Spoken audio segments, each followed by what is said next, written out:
Sir आज रामनवमी है, तो इस पावन अवसर पर अभी जैसे आप बदायूं में हैं तो श्री संकट मोचन बालाजी दरबार बदायूं में आप यहाँ आए हुए हैं। आज रामनवमी भी है और आप लगातार बदायूं में लोकसभा चुनाव को लेकर के निरंतर लगे हुए हैं, काम कर रहे हैं। तो इस पावन अवसर पर बदायूं वासियों को क्या संदेश देना चाहेंगे सर? सभी माताओं बहनों पितृतुल्य बुजुर्गों सभी को मेरा सादर नमन एवं वंदे चरण स्पर्श। आज रामनवमी के पावन अवसर पर मैं सभी देशवासियों को बधाई की इस धरती से हार्दिक बधाई देता हूं और उनके मंगलमय जीवन की कामना करता हूं। साथियों, आज मुझे ऐसा लगा कि जो है टाइम भी था। वैसे तो साधना आराधना घर पर भी बहुत अच्छी हो जाती है, लेकिन समय था, इधर से हम निकल भी रहे थे। सामने ये मंदिर जो है भव्य बना हुआ है और इसको देखा तो ब्रेक लगना स्वाभाविक था। और मैं पुनः एक बार बधाई देते हुए भगवान राम के बारे में थोड़ा सा मैं परिचय कराना चाहूँ। जानते तो आप सभी हैं, लेकिन कौन किस रूप में जानता है, कौन किस रूप में उनकी छवि को रखता है, वो उसके ऊपर निर्भर करता है। और आज पूरे देश में जो है कम से कम बताऊं कि 100 करोड़ से लोग कम नहीं होंगे जो प्रभु श्री राम को बेहतर तरीके से मानते और जानते हैं। कहते हैं कि सीखना अगर है तो एक चींटी से भी सीखा जाता है। और प्रभु श्री राम तो मर्यादा पुरुषोत्तम श्री राम है और एक मतलब पुरुषों में एक विशाल कह सकते हैं। और उन्होंने कभी भी किसी के साथ भेदभाव, अत्याचार, शोषण या किसी को मतलब बेवकूफ़ बनाना, मतलब एक तरीके से जो है अपनी शासन प्रणाली में, तो शासन व्यवस्था में अगर देखा जाए तो भगवान श्री रामचंद्र जी, और उधर आप अगर जानते होंगे सम्राट अशोक महान की बात करें तो दोनों की शासन व्यवस्था में कोई विशेष अंतर नहीं। अंतर बस इतना था कि सम्राट अशोक ने पूरे जीवन में शासन किया और डंके के बल पे उन्होंने उस चीज़ को करके दिखाया। और वहीं पर भगवान श्री रामचंद्र की अगर बात करें तो उनका 14 से 15 साल जो जीवन था वो वनवास में बीता, लेकिन उस वनवास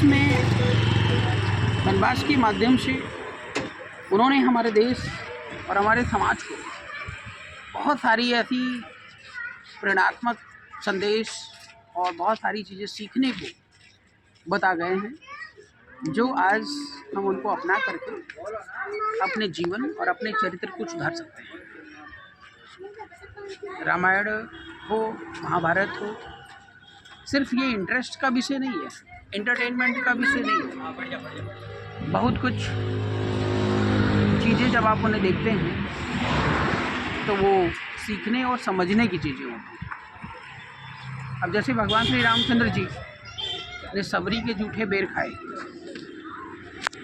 तो अगर वो ऊंच नीच में भेदभाव रखते तो सबरी के हाथ के बेर वो खाने नहीं जाते।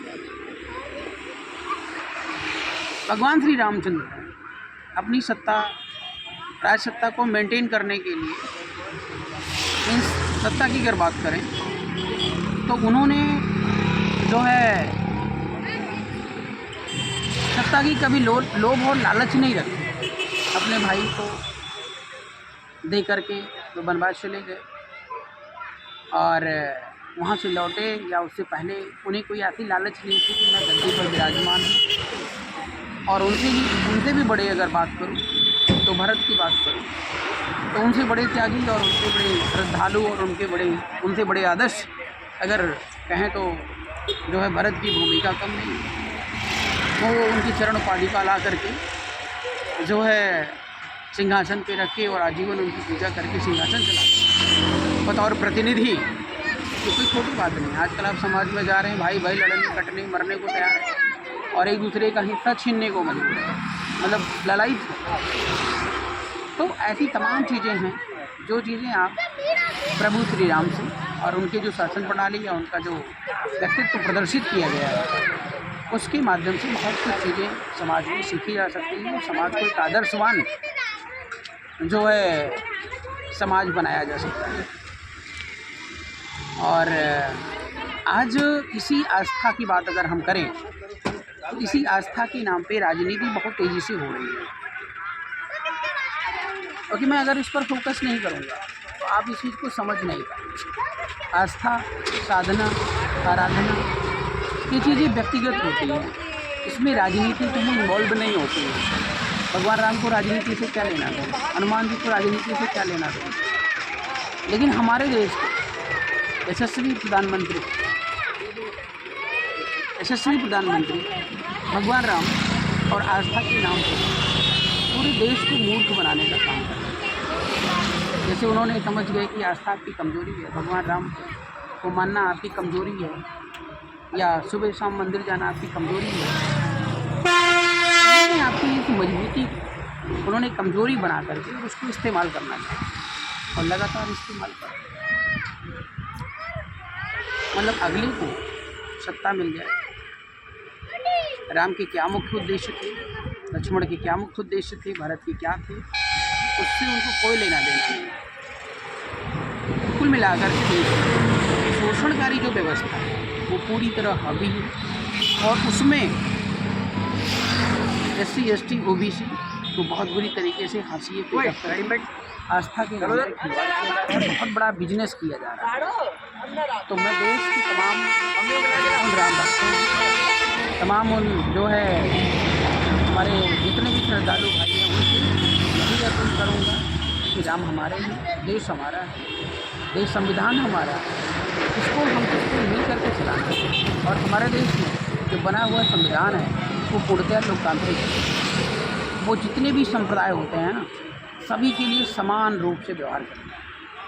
लेकिन नरेंद्र मोदी जी क्या कर रहे हैं, एक तरफा एक्टिविटी कर रहे हैं। और अभी तो चुनाव हो रहे हैं, चुनाव में भी इतने बड़े षड्यंत्र चल रहे हैं कि हम और हम मतलब इतनी बड़ी सेवा और श्रद्धा लगी हुई है कि इस देश में अखंडक राज में और उस अखंडक राज का परिणाम ये है कि नीति सिद्धांत है शोषणकारी व्यवस्था, किसी को न न्याय न अधिकार न चाहिए। अगर इतनी ही बात होती, राम के परम भक्त होते तो राम के नाम पर नरेंद्र मोदी जी बिजनेस नहीं कर रहे हैं और जगह जगह जनता खुद ही कर रही है। अब तक वो त्यागपत्र दे दी होती और कह देते कि मैं आगे की चुनाव प्रक्रिया है या चुनाव जो होने जा रहा है उसमें मैं प्रधानमंत्री नहीं बनूंगा क्योंकि मैं बनने के लायक नहीं। आज जब भी बात जुमले की होती है, जब भी झूठ की होती है, जब भी फ्रॉड की बात होती है, देश बेचने की बात होती है, सिर्फ एक ही व्यक्ति का नाम आता है, नरेंद्र मोदी। क्यों आता है? बच्चे की जुबान पे एक समय था जब बच्चा कहता था मोदी जी की लहर है, हर मोदी, हर घर मोदी चलता था। लेकिन मोदी जी ने पूरा मौका पाया और पूरा मौका पाने के बाद उन्होंने पूरा जो है वो चीज़ें गंवा दी। कहने का मतलब है कि अपने ही हाथ और पैर में कुल्हाड़ी मार दी है। ज़मीनी सर्वे ये है, पूरे देश को मैं बता रहा हूँ कि मोदी जी का पत्ता जो है ना वो इस बार साफ है। इस बार प्रभु श्री रामचंद्र जी पहले भी न्याय के साथ खड़े थे और आज भी जनता के साथ न्याय करने के लिए खड़े हैं और निश्चित तौर पर सत्ता को उठाए। बहुत बहुत धन्यवाद।